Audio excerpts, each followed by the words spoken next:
Você encontrou João, capítulo 5, versículo 6, só o finalzinho do versículo que diz assim: você quer ser curado? Outra versão vai dizer: queres ser curado? Jesus faz uma pergunta para o paralítico: queres ser curado? Mas talvez você nesta noite não está precisando de cura. Você está precisando de uma providência. Você está precisando de uma restauração. Você está precisando de uma porta aberta. Mas Ele está aqui nesta noite e pergunta para você: você quer o milagre? Você quer a bênção? Você quer a vitória? Esse texto, irmãos, é um texto bem conhecido. Esse texto é um texto maravilhoso, mas é um texto que não tem muitos detalhes. O texto em si não dá muitos detalhes. Por exemplo, nem sabemos o nome deste paralítico. Não sabemos. Mas é um texto que, com certeza, Deus vai falar comigo e com você nesta noite, em nome de Jesus. Amém? Jesus estava indo para Jerusalém, para uma festa dos judeus. Não diz o texto, mas nós acreditamos que é a festa da Páscoa. E quando Jesus está indo para Jerusalém, lá em Jerusalém, dizem, eu não sei se tem alguém aqui que já foi para Israel, mas dizem que esse tanque está lá até os dias de hoje. Esse tanque continua lá em Israel. Tanque chamado Betesda. Ou seja, o tanque era a casa de misericórdia. O tanque estava em Jerusalém. Jesus está indo para Jerusalém. Interessante que Jesus, ele vai para Jerusalém para uma festa, a festa da Páscoa, mas ele faz uma paradinha no meio do caminho. Ele muda a rota para entrar no tanque de Betesda. O tanque de Betesda era o último recurso. Você já tentou de todas as maneiras, de todas as formas, todos os recursos naturais e não conseguiu resolver o problema. Você ia para a casa de misericórdia. Você ia para o tanque de Betesda. Vai dizer aí no versículo 3, ali costumava ficar grande, ou seja, não pouca gente, grande número de pessoas, doentes e inválidas, cegos, mancos e paralíticos. Eles esperavam por um movimento nas águas. Ou seja, era um tanque onde tinha muitos enfermos. E eles ficavam ali na casa de misericórdia, que tinha de tudo ali, menos misericórdia. Por que não tinha misericórdia? Porque naquele tanque, o primeiro que descia, recebia um milagre.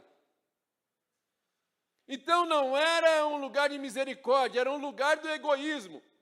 Cada um com seus problemas. O anjo movia as águas. Eu acredito, irmãos, que não era que o anjo fazia uma onda. Eu acredito que era alguma coisinha assim que mexia na água. E aí a crença local era que o primeiro que tocasse, o primeiro que entrasse, ele recebia a cura, o milagre. Não tem registros para falar se de fato acontecia milagres. Mas eu quero acreditar que sim, porque ninguém vai ficar num lugar tanto tempo se nada está acontecendo. Então eu acredito que alguma coisa acontecia. Então o anjo mexia a água, o primeiro que chegava recebia o milagre. Se fosse nos dias de hoje, alguns irmãos nunca iam receber o milagre, porque sempre chega atrasado no culto. Aí nunca ia receber o milagre, irmãos, porque sempre chega atrasado. Então, irmãos, não ia receber nunca. Eu li uma vez um livro do apóstolo Arcélio Luiz, quando ele esteve aqui, que ele pregou aqui, e ele trouxe um livro chamado Conexão, e eu achei interessante o que ele colocou no livro. Não sei se vocês leram, se vocês compraram, e ele colocou lá no livro, se uma pessoa organizada entra num lugar desorganizado, é só uma questão de tempo, as coisas vão estar todas organizadas. Mas se você pega uma pessoa desorganizada, também é só uma questão de tempo, que o negócio vai dar tudo bagunçado. Eu achei legal isso que ele falou, porque é verdade. Porque eu sou extremamente organizado, irmão. Então eu chego no lugar, já vou organizando as coisas. Já é natural. Mas eu percebo também que tem gente que é desorganizada, irmãos. Você vai organizando, a pessoa vai desorganizando. Então, como eu sou organizado, eu percebo que podiam fazer uma filha, né? Uma filhinha. Vamos fazer uma fila aqui? Ó, por ordem de chegada. Dá uma senha, né? Dá uma senha por ordem de chegada. Quando mover as águas, você dá mais tempo. Você já está aqui 30 anos, 38. Então, você vai ser o primeiro. Mas não, irmãos, era uma luta do egoísmo, cada um com os seus problemas. Eu quero saber da minha causa. Você com os seus, você que se vira. Por quê, irmãos? Porque, infelizmente, o ser humano é assim. Ele não se importa com o próximo. Cada um com seus problemas. Mas, Jesus chega em Jerusalém. Jesus resolve dar uma passadinha lá no tanque de Betesda. E o texto vai dizer aí no versículo 6, quando o viu deitado e soube que ele vivia naquele estado durante tanto tempo. Então Jesus viu e sabia. Jesus viu que o paralítico estava naquela situação. E ele sabia. Como ele sabia? Irmãos, duas coisas.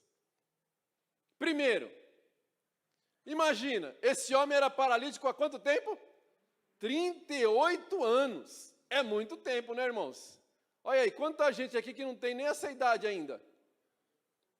E esse homem, ele não nasceu paralítico, ele se tornou paralítico. E os estudiosos da palavra de Deus entram em acordo dizendo que provavelmente esse homem se tornou paralítico por consequência de pecado. Por quê? Porque quando você lê o versículo 14, Jesus vai dizer para ele: homem, vai e não peques mais, para que não aconteça coisa. Então todos eles estão de acordo que esse homem era paralítico por consequência de pecado. Mas depois a gente vai falar um pouquinho mais sobre isso. Mas vamos voltar aqui. Duas coisas: Jesus vendo, Jesus sabendo. Como Jesus sabia? Primeiro, 38 anos que aquele homem era paralítico. A Bíblia não diz que 38 anos ele ficava no tanque de Betesda. Não, a Bíblia diz que ele era paralítico há 38 anos e ele estava ali no tanque de Betesda. Mas acredito eu que ele já estava ali há muito tempo. Por quê? Porque aquele lugar era o último recurso que ele tinha. Era a única esperança que ele tinha. De uma hora ele conseguia entrar na água e tocar na água e ser curado. Mas Jesus não era nem nascido e o homem já era paralítico. Jesus subia ao templo de ano em ano com seus pais, porque é costume do judeu, para ir a Jerusalém durante as festas. E ele subia de ano em ano. Então pode ser, não estou falando que a Bíblia diz, pode ser que Jesus sabia que esse homem estava nesse estado, naquele tanque, há tantos anos. Porém, Jesus começa a fazer os milagres a partir de que idade? 30 anos. Então, Jesus, ele podia até saber que aquele homem estava naquele tanque, naquelas condições, há tanto tempo, mas ainda não era chegada a minha hora, vai dizer a palavra do Senhor.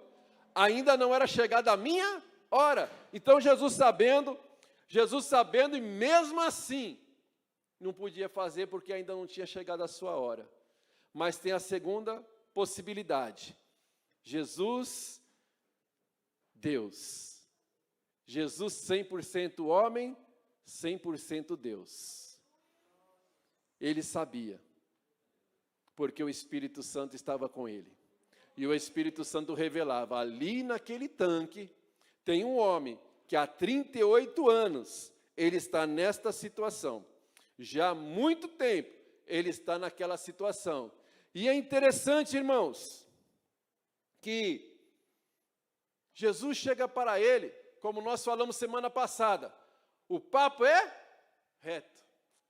Por isso que eu fiz questão de ler só o finalzinho do versículo 6. Eu faço isso muitas vezes, irmão, de ler pouquinho, porque no decorrer da mensagem a gente vai lendo o texto todo.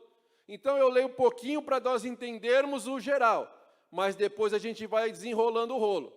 Então aqui, irmãos, ele vai chegar, olha que Jesus chega para você e fala assim, você quer a tua bênção? Ah, Jesus, a luta está difícil, Jesus, está numa prova. Jesus pergunta para ele, a pergunta era simples, irmão. Você quer ser curado? Sim, pronto, acabou a pregação, vamos embora para casa. Pronto, acabou a mensagem, irmãos. Mas não. Às vezes Jesus fala as coisas para a gente e a gente, mas como que o senhor vai fazer? Não, porque eu quero entender. Não, porque, irmão, se Jesus falou, responde o que ele perguntou e acabou. Acredita no que ele falou e acabou. Aí você, não, mas como que vai ser? Não, irmão, você quer ser curado? Não, ele não respondeu assim. Eu me lembro quando o meu filho ele era pequenininho, a gente assistia um programa na Gazeta, que chamava o Castelo Rá-Tim-Bum. Aí tinha um homem lá que de vez em quando ele falava assim, senta que lá vem história. Ou seja, vai demorar, irmãos. O negócio vai demorar. E aí a mesma coisa aqui. Jesus falou, você quer ser curado? Aí ele fala para Jesus. Ele nem sabia quem era Jesus, irmãos. Ele nem sabia, depois a gente vai ver isso aí. Ele nem sabia quem era Jesus. Nunca ouviu falar de Jesus. E Jesus fala assim, você quer ser curado? Aí só faltou ele falar para Jesus, senta aí, que eu vou contar a minha história. Quando a gente foi lá para o Maranhão, na congregação que a igreja tinha lá no Maranhão, em Barão do Grajaú, aí era legal, irmãos, que a gente chegava assim na casa dos irmãos lá, aí, oi, boa tarde, irmão, tudo bem, a paz do Senhor? Bora entrar? Porque eles queriam que a gente entrasse para sentar, para conversar, irmão, para contar a história. E assim, irmãos, as pessoas querem contar a história, irmãos. Uma vez eu conheci uma carioca, uma irmã, o marido dela veio trabalhar aqui em São Paulo, ela estava morando em São Caetano, e aí eu conheci essa irmã e ela falou assim, vocês aqui de São Paulo é estranho. Eu falei, mas como assim? Vocês falam assim, depois a gente conversa. Aí, mas vocês não sabem o meu telefone, vocês não têm o meu endereço? Como assim depois da gente conversa? É igual quando a gente pergunta para a pessoa assim, e aí, tudo bem? Mas você não quer saber de fato se ele está tudo bem. É só um modo de perguntar. Você não quer saber da história da pessoa. E aqui foi mais ou menos a mesma coisa, irmãos. Você quer ser curado? E o homem não queria simplesmente ser curado, o homem queria contar o seu problema. Compartilhar das suas dificuldades. No versículo 11, vai mostrar que ele nem sabia, mas ele respondeu, o homem que me curou me disse, pega a tua cama, tua maca e anda. Ele não sabia que era Jesus, nunca ouviu falar de Jesus, irmãos. Eu tentei lembrar, e eu não consegui lembrar, eu entendo que acho que isso foi inédito, porque todo mundo que recebeu uma cura, todo mundo que recebeu um milagre da parte de Jesus, foram pessoas que chegaram até Jesus. Aquela mulher do fluxo de sangue que o El pregou esses dias, ela foi até Jesus e ela foi curada. Bartimeu gritou: Jesus, filho de Davi, tenha misericórdia de mim. E que queres que eu te faça? Eu quero ver, então veja. As pessoas chegavam, aqueles 10 leprosos chegaram até Jesus e Jesus curou os 10. Então as pessoas que iam até Jesus exercitavam a sua fé e recebiam um milagre, recebiam a cura. Mas aqui nesse texto vai mostrar a única vez que Jesus vai até uma pessoa curar sem que essa pessoa venha até ele. É o primeiro caso, e eu acho que é o único. Depois, se alguém lembrar de outro, depois me fala. Mas eu, pelo que eu lembrei, assim que eu busquei na memória, só lembro desse caso. Ele foi o único que foi até Jesus, que Jesus foi até ele, melhor dizendo. Os outros, todos eles que foram até Jesus. E esse homem já estava nessa situação há 38 anos. E a Bíblia vai dizer lá no Salmo 40, versículo 1, que é um salmo que nós gostamos, que nós conhecemos, que nós tentamos viver. Esperei com paciência no Senhor. Ele se inclinou e ouviu o meu clamor. Esse homem já estava esperando há 38 anos o milagre, mas não no Senhor. Ele não estava esperando no Senhor. Ele estava esperando no tempo. Ele estava esperando, meu irmão, minha irmã, o tempo nem sempre cura. Às vezes o tempo ameniza a dor, mas ele não cura. E esse homem estava esperando no tempo, aquele tempo que não passa, o tempo de uma ferida aberta, o tempo de uma traição, o tempo de um luto. São coisas, irmãos, que não cura. O tempo até diminui a dor, mas não cura. Também, irmãos, às vezes a gente fica correndo, mas na direção errada. Se você precisa ir para lá e corre para cá, e o outro que está andando devagarzinho na direção certa, ele vai chegar primeiro. Então nós temos que saber para aonde o Senhor quer nos levar. Qual é a direção que Deus tem para as nossas vidas? E esse homem estava há 38 anos correndo na espera, mas não chegava em lugar nenhum, porque ele estava correndo na direção errada. Ele estava correndo na direção errada. Esse homem estava esperando o seu milagre numa crença local. Quando eu ainda não era convertido a Jesus Cristo, eu tinha a minha crença. Eu usava lá o santinho, usava a santinha, e eu acreditava, irmãos, eu tinha fé naquilo. A minha crença era naquilo. Não, ela tem poder para me curar. Dava o beijinho. Ia lá, ó, eu vou sair, dava o beijinho, cuida de mim. E eu ia lá, irmãos, porque eu acreditava que aquilo lá ia me guardar, que aquilo lá ia me proteger. Às vezes a gente fazia até simpatia, né, irmãos? Porque a gente acreditava que com a simpatia o milagre ia acontecer, a porta ia se abrir, as coisas iam acontecer. Então, irmãos, ele tinha uma crença, ele esperava numa crença local. Ele não esperava, ele tinha fé, mas a fé dele era na coisa errada, no lugar errado. Então tem gente que tem fé, não é porque a pessoa quer ser enganada, é porque ela cresceu acreditando naquilo. E ele acreditava, irmãos. E aí nós precisamos entender a opinião de cada um. E levar a palavra com amor, para que elas possam entender o que Jesus fez por nós na cruz do Calvário. Primeiro, quando Jesus quer ser curado, Senhor, não tem ninguém para me ajudar. Primeiro ele vem com um monte de desculpas. Depois ele diz, não tem ninguém para me ajudar. Eu não tenho homem algum. Ninguém me ajuda. Esqueceram de mim. Foi aqui que tiraram aquele título do filme que passa todo o Natal na Globo. Esqueceram de mim. Queres ser curado? Senhor, meu cônjuge foi embora. Senhor, eu estou desempregado. Senhor, meus filhos se foram. Não tenho ninguém. Você já conversou com um drogado, irmão? Você já conversou com aquelas pessoas que moram na rua?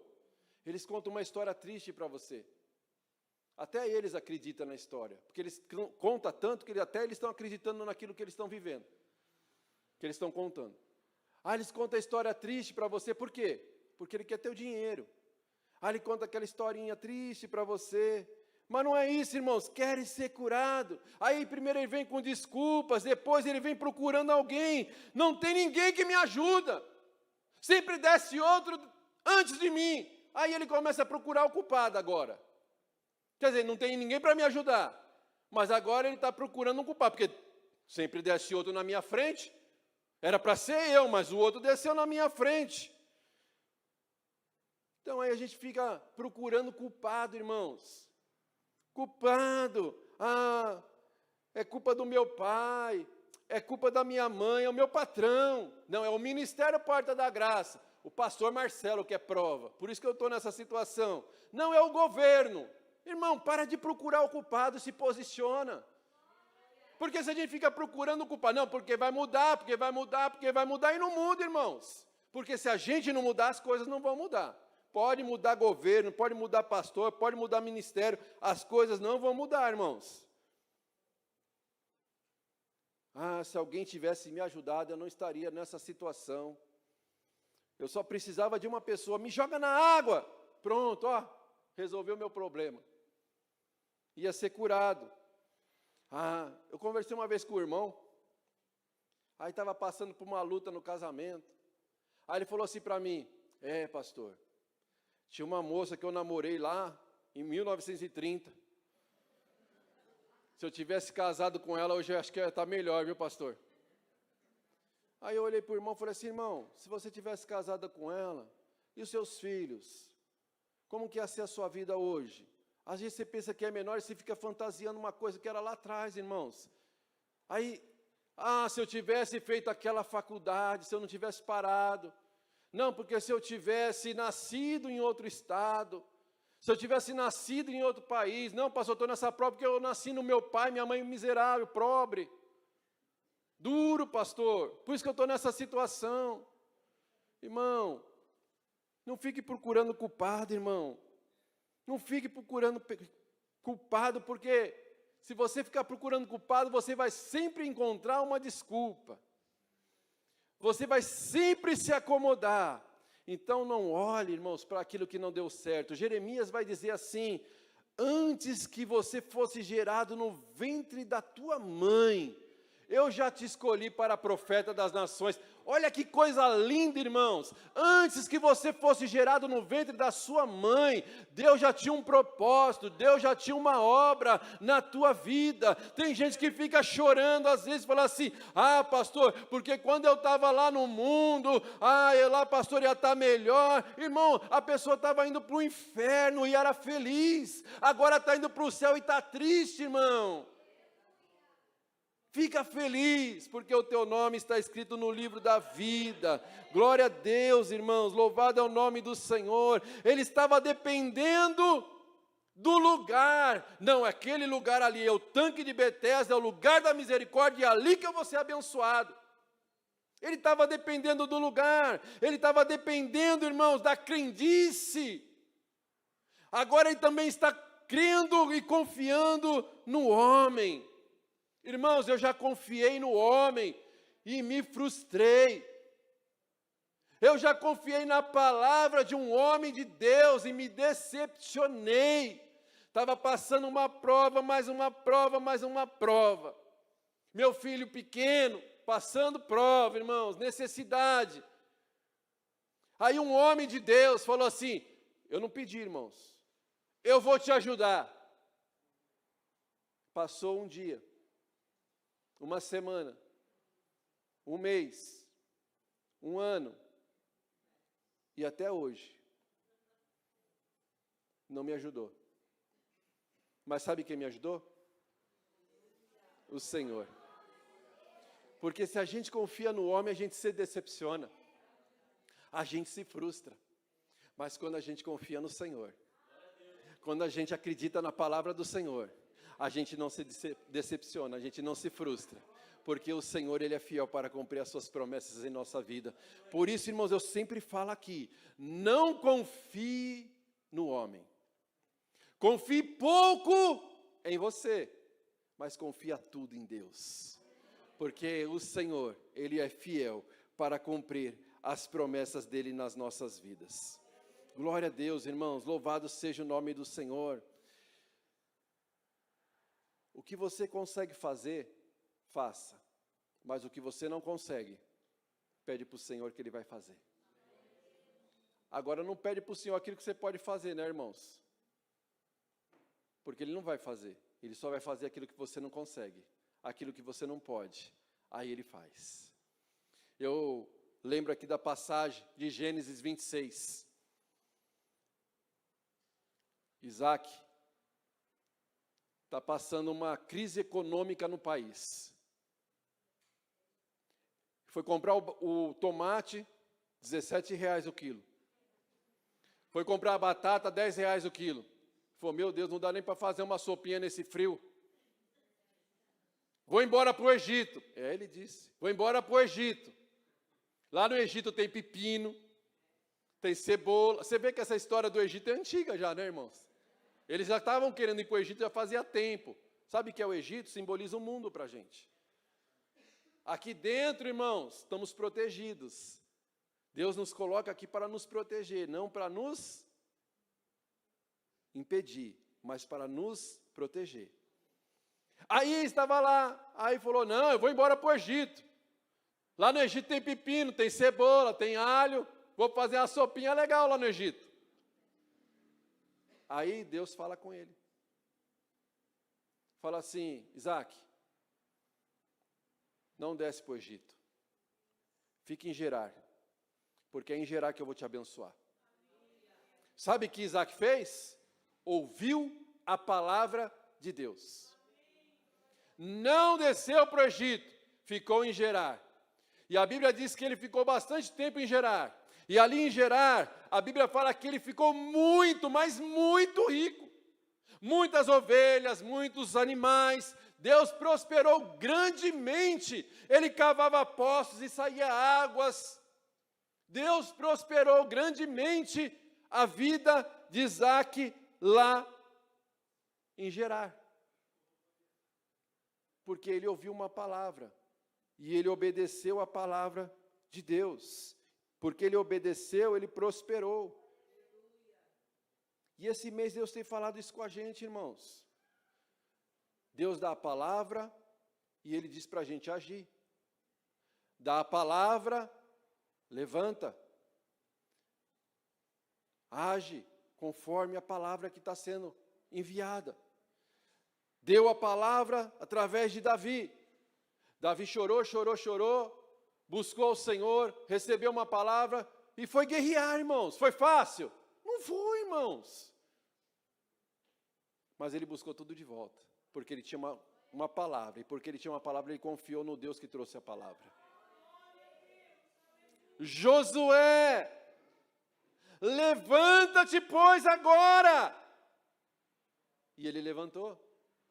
E porque ele levantou, ele conquistou a terra de Canaã. E essa palavra, irmãos, Deus está falando conosco. Levanta, se posiciona. Porque Ele dá a palavra, Ele se responsabiliza pela palavra. Ele opera um milagre.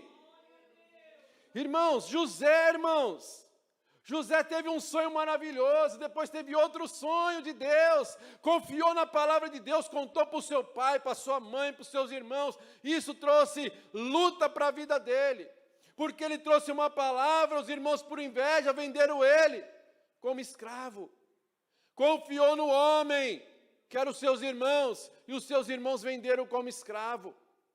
Foi parar na casa de Potifar, confiou em Potifar, foi preso por assédio sexual, foi parar no cárcere, e no cárcere ele disse para o padeiro: lembra de mim quando você entra, para o padeiro não, para o copeiro, lembra de mim quando você entrar no palácio, e o copeiro se esqueceu dele, confiou no homem, confiou no homem, confiou no homem, e só se frustrou, só se decepcionou, mas ele confiou em Deus, e Deus fez ele governador do Egito.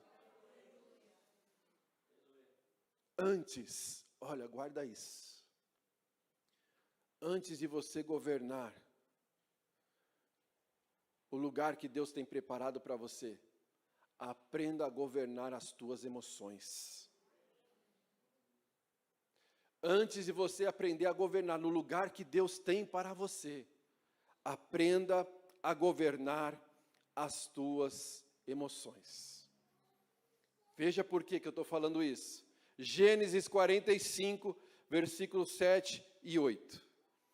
Pelo que Deus me enviou adiante de vós, José falando para os seus irmãos, porque os irmãos falaram assim: o pai morreu, agora José vai querer se vingar de nós. O ditado popular, nós, não é nós, é nós. Vai se vingar de nós. Aí, irmãos, pelo que Deus me enviou adiante de vós, para conservar a vossa sucessão na terra, e para guardar-vos em vida por um grande livramento, até que fostes vós que me enviaste, assim não fostes vós que me enviastes para cá, senão Deus, que me tem posto como pai de Faraó. Entende isso aqui? Ele me colocou como pai de Faraó. O que o pai faz? O filho obedece. O que José falava para Faraó, Faraó obedecia. Olha a honra que Deus deu para José. Mas o que os irmãos estavam pensando que era morte, José estava entendendo que era livramento de Deus. Ele aprendeu a governar as suas emoções, porque senão na hora que o pai morreu, ele matava os irmãos. Mas ele entendeu que aquilo lá que ele estava passando não era para vingar dos seus irmãos, era para que o livramento de Deus estivesse sobre a casa de Deus, sobre o povo de Deus, sobre a família de Deus. Então entenda, irmãos, que esse processo, quando Deus te levantar, quando Deus te honrar, agora ele vai ver. Agora ele vai ver. Vou mostrar agora para ele. Não, irmãos, isso aí não vai ser para vingança, vai ser para a glória de Deus, para que o nome do Senhor seja glorificado. Queres ser curado? Esperou na crença local, esperava no lugar errado, esperava no homem, esperou nas pessoas para mudar a situação. Não, quando mudar o governo, quando chegar a oportunidade, Jesus deu a palavra, irmãos. Não espera o governo, não espera a oportunidade. Se Deus deu a palavra, confie na palavra. Jesus deu uma palavra, versículo 8. Pergunta: quer ser curado? Aí o homem senta, que lá vem a história. Contou. Versículo 8. Então Jesus lhe disse: levanta-se. Quando Jesus disse levanta-se, na hora, o milagre aconteceu. Eu fiquei pensando, se a gente fosse pregar os textos do Novo Testamento, que Jesus deu uma palavra e aconteceu um milagre, eu acredito que dava para pregar uns 2 meses direto. Porque Jesus deu a palavra, Bartimeu foi curado. Jesus deu a palavra, o vento e o mar obedeceram. Jesus deu uma palavra e Lázaro ressuscitou. Quando Jesus deu a palavra, levanta-te, na hora, osso, nervo, músculo, tudo recebeu a palavra de Jesus e tudo funcionou. Estava paralisado, era coxa, 38 anos, não tinha chance para a medicina de ele receber o milagre. Mas Jesus deu uma palavra, levanta-se. Na hora que Jesus deu a palavra, já foi uma palavra com poder. Já foi uma palavra de cura, de ordem de cura. Então Jesus lhe disse, levanta-se, pega a sua cama e anda. O que o homem fez?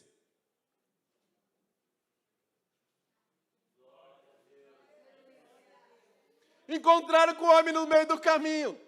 Versículo 11. Encontraram com o homem no meio do caminho. 10, vamos no 10. E por essa razão, isso, voltando só um pouquinho mais. Isso aconteceu num sábado. E por essa razão os judeus disseram ao homem que havia sido curado. Quanto tempo? 38 anos. Aí os homens ficavam, oh glória, hein? Você foi curado depois de 38 anos, que maravilha! Ao religioso. Hoje é sábado. Não é permitido você carregar a maca. Mas ele respondeu, o homem que me curou me disse, pega a sua cama e anda. Quem? Mas quem homem? Que homem é esse? Perguntaram para ele. E lhe perguntaram, quem é esse homem que lhe mandou pegar a cama e andar? O homem que fora curado não tinha ideia de quem era ele, pois Jesus havia desaparecido no meio de uma multidão. Olha o tanto de gente que tinha naquele tanque, irmãos. Mas Jesus foi lá só por causa dele. Isso é graça. Isso é graça. Nós não merecíamos, irmãos, mas é graça. Nós não merecemos, mas é graça. O Senhor vai nos abençoar, não porque merecemos, mas é graça. O Senhor vai curar, não porque merecemos, mas é graça. O Senhor vai dar vitória, não porque merecemos, mas porque é graça. Oh glória! Oh glória! O homem lá com a cama, andando. Eu não sei não quem é. Não sei não. Ele só falou para mim, levanta, levantei. Pega a cama, peguei. Por quê? Porque toda vez que eu olhar para essa cama, eu vou saber de onde eu vim. O milagre que eu recebi. Então eu estou com a cama aqui, ó. E anda, eu estou andando. Estou andando. E ele foi, irmãos, ele foi andando, irmãos. Porque ele recebeu a palavra. Porque ele creu na palavra. Quer ser curado. Menos conversa, menos questionamentos. E mais obediência. Quer ser curado? Sim. Mas não foi sim. Mas que nós possamos dar o sim. Quando Jesus nos perguntar. Não vou ficar questionando. Só vou obedecer. Não vou ficar dando desculpa. Só vou obedecer. Aí versículo 14. Que eu falei que depois a gente ia falar sobre ele. Mais tarde, Jesus o encontrou na igreja. Olha aí, irmãos, ele nem podia ir na igreja. Porque ele estava lá esperando a cura do anjo. O anjo não cura, irmão. O santinho não cura. A santinha não cura. E Jesus? Jesus cura. Levanta-te. E mais tarde Jesus o entrou no templo e lhe disse, olha, você está curado. Não volte a pecar, para que algo pior não lhe aconteça. Irmãos, o que é pior do que 38 anos paralítico? É a morte eterna. A Bíblia fala 3 mortes na Bíblia. 3. A morte física, a morte espiritual e a morte eterna. As 3 mortes é prova. Jesus veio para nos dar vida e vida em abundância. Jesus veio para nos dar vida e vida eterna. Então, cuide da tua salvação. Cuide da sua salvação. Você está curado. Você está abençoado.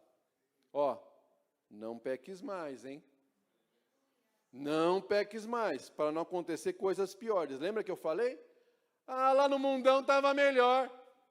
Estava, né? Indo para o inferno, mas estava melhor. Escravo do pecado, mas estava melhor. Agora está indo para o céu e está ruim? Agora a gente tem todo o motivo do mundo para se alegrar na presença do Senhor. Porque agora a gente está indo para o céu.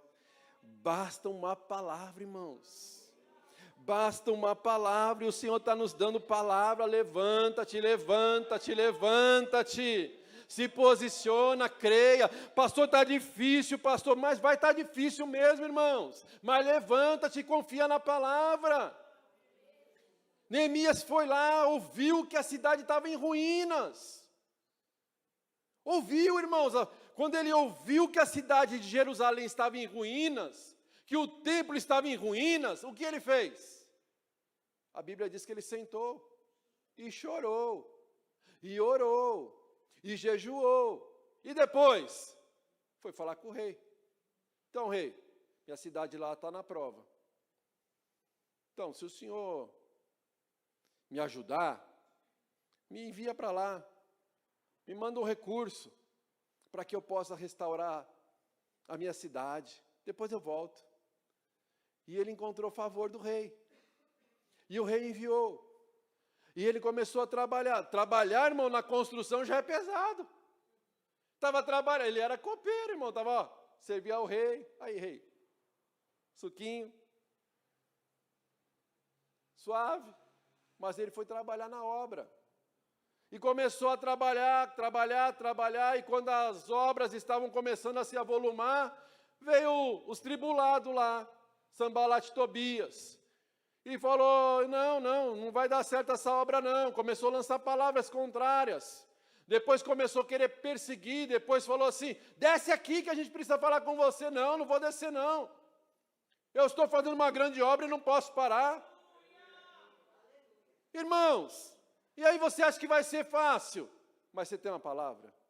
Oh glória, se coloque de pé. Você tem a palavra, irmão. Oh glória, eu estou sentindo a graça, irmãos. Você tem a palavra, irmãos. Vai ter luta, vai, irmão. Vai ter prova, vai, irmão. Mas não olha para a prova, não olha para a luta, não. Olha para a palavra. Porque mais do que a promessa é aquele que fez a promessa. Quando ele dá a promessa, ele se responsabiliza porque ele vai agindo através da promessa. Agora vai ficar chorando, vai ficar arrumando desculpa. Se eu não tenho ninguém que me coloca aqui. Mas não foi isso que eu perguntei. Para de chorar, para de ficar encontrando desculpas. O que eu perguntei, quer ser curado? Sim, pronto. Olha aí o milagre. Não, mas não, Jesus, está difícil a situação, viu? Ai, Jesus, acho que eu vou parar, viu, Jesus? Vou desistir desse negócio aí que não está fácil, não. Irmão, tem a palavra. Tem a palavra, confia na palavra. Que na hora certa, você vai ver o fruto. Você vai ver o Senhor realizando aquilo que Ele prometeu na sua vida.